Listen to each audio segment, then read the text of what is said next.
Hello everyone, welcome to my channel grow with Garima NCERT solutions.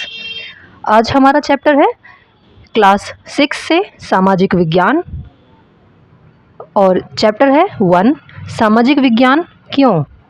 Exam oriented notes discuss करने वाले हैं आज हम। इसकी detail discussion, line by line explanation और क्वेश्चन आंसर पहले ही अपलोड हो चुके हैं।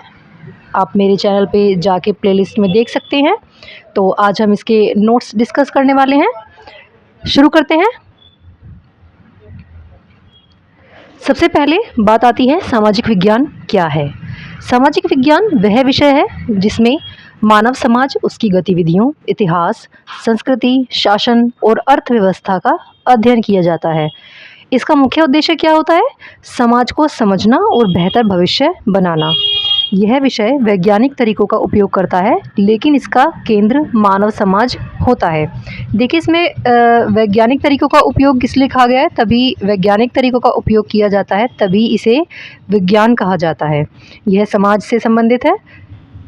इसमें सभी प्रकार के हमारे जो सामाजिक विज्ञान के विषय होते हैं, जैसे इतिहास, संस्कृति, राजनीति, अर्थव्यवस्था, इन सभी का इसमें अध्ययन किया जाता है।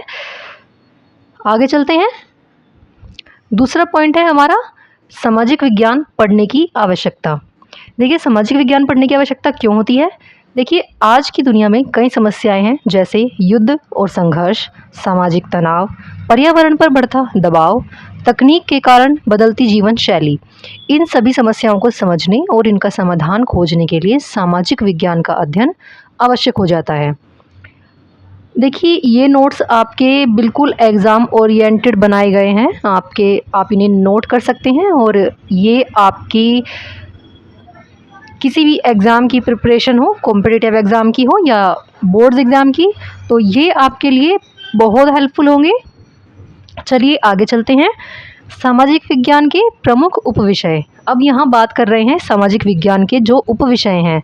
सामाजिक विज्ञान कई विषयों से मिलकर बना है, जैसे भूगोल यानी ज्योग्राफी, इतिहास हिस्ट्री, राजनीतिक विज्ञान यानी पॉलिटिकल साइंस, अर्थशास्त्र यानी इकोनॉमिक्स, समाजशास्त्र यानी सोशोलॉजी, मानव विज्ञान एंथ्रोपोलॉजी, पुरातत्व विज्ञान आर्कियोलॉजी, मनोविज्ञान साइकोलॉजी। लेकिन कक्षा 6 में इन्हें अलग अलग नहीं पढ़ाया जाता, बल्कि 5 मुख्य विषयों के रूप में पढ़ाया जाता है। और अब बात आती है कि सामाजिक विज्ञान के 5 मुख्य विषय कौन कौन से हैं। देखिए, भारत एवं विश्व, भूभाग और उसके निवासी। इस विषय में पृथ्वी और भौगोलिक विशेषताओं का अध्ययन किया जाता है। मुख्य बिंदु हैं इसके, नोट ज़रूर करिएगा। पृथ्वी की भौगोलिक संरचना, पर्वत, नदियाँ, महासागर, मानचित्र का अध्ययन, मानव सभ्यता पर भूगोल का प्रभाव। दूसरा है हमारा अतीत के चित्रपट। इसमें इतिहास का अध्ययन किया जाता है। मुख्य बिंदु हैं भारत के अतीत की घटनाएं, सभ्यताओं का विकास, इतिहास से सीख, अतीत को समझकर वर्तमान को समझना। तीसरा है हमारी संस्कृति, विरासत और ज्ञान परंपराएं।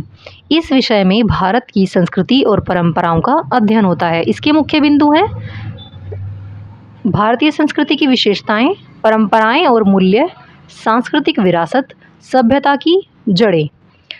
अगला है चौथा शासन और लोकतंत्र। इसमें राजनीति और सरकार की व्यवस्था का अध्ययन किया जाता है। इसके मुख्य बिंदु हैं लोकतंत्र क्या है, नागरिकों के अधिकार और कर्तव्य, सरकार की कार्यप्रणाली, लोगों की शासन में भागीदारी। पांचवा है हमारे आसपास का आर्थिक जीवन। इस विषय में अर्थव्यवस्था और आर्थिक गतिविधियों का अध्ययन किया जाता है। इसके मुख्य बिंदु हैं लोगों की आजीविका, वस्तुओं और सेवाओं का उत्पादन, संसाधनों का उपयोग और देश की अर्थव्यवस्था।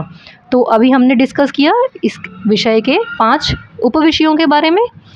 आगे चलते हैं। आगे आपकी हेडलाइन है सामाजिक विज्ञान का मुख्य उद्देश्य। देखिए, सामाजिक विज्ञान का मुख्य उद्देश्य क्या होता है? सामाजिक विज्ञान हमें सिखाता है सही प्रश्न पूछना, समाज को समझना, जिम्मेदार नागरिक बनना और अतीत से सीखकर भविष्य बनाना। अगला है सामाजिक विज्ञान की विशेषता। सामाजिक विज्ञान बहुविषयक यानी मल्टीडिसिप्लिनरी होता है, अर्थात इसमें कई विषयों को मिलाकर अध्ययन किया जाता है। जैसे हम पहले ही डिस्कस कर चुके हैं कि इसके 5 उपविषय को पढ़ाया जा रहा है इसमें कक्षा 6 में। बाकी इसके कई उपविषय होते हैं। सामाजिक विज्ञान बहुविषयक है, अर्थात इसमें कई विषयों को मिलाकर अध्ययन किया जाता है। उदाहरण है भूगोल प्लस इतिहास, संस्कृति प्लस अर्थव्यवस्था, समाज प्लस राजनीति। इससे हमारा ज्ञान और अधिक व्यापक और समृद्ध होता है। अब देखिए बात करते हैं निष्कर्ष की। सामाजिक विज्ञान का अध्ययन हमें समाज को समझने, समस्याओं का समाधान खोजने और बेहतर भविष्य बनाने में सहायता करता है। आज के लिए इतना ही, मिलते हैं नेक्स्ट वीडियो में। आप इसे नोट कर सकते हैं, ये एग्ज़ाम के लिए आपके लिए बहुत महत्वपूर्ण है, क्योंकि किसी भी एग्ज़ाम से पहले पूरा चैप्टर पढ़ना पॉसिबल नहीं होता है, इसलिए उसके लिए शॉर्ट नोट्स बनाते हैं। हम आपका काम आसान कर रहे हैं, आपको नोट्स प्रिपेयर करके बना के दे रहे हैं, आपको सिर्फ ये नोट करने हैं। तो आज के लिए इतना ही, फिर मिलते हैं नेक्स्ट वीडियो में। अगर वीडियो आपको हेल्पफुल लगा हो तो वीडियो को लाइक करें, शेयर करें, चैनल को सब्सक्राइब करें। धन्यवाद।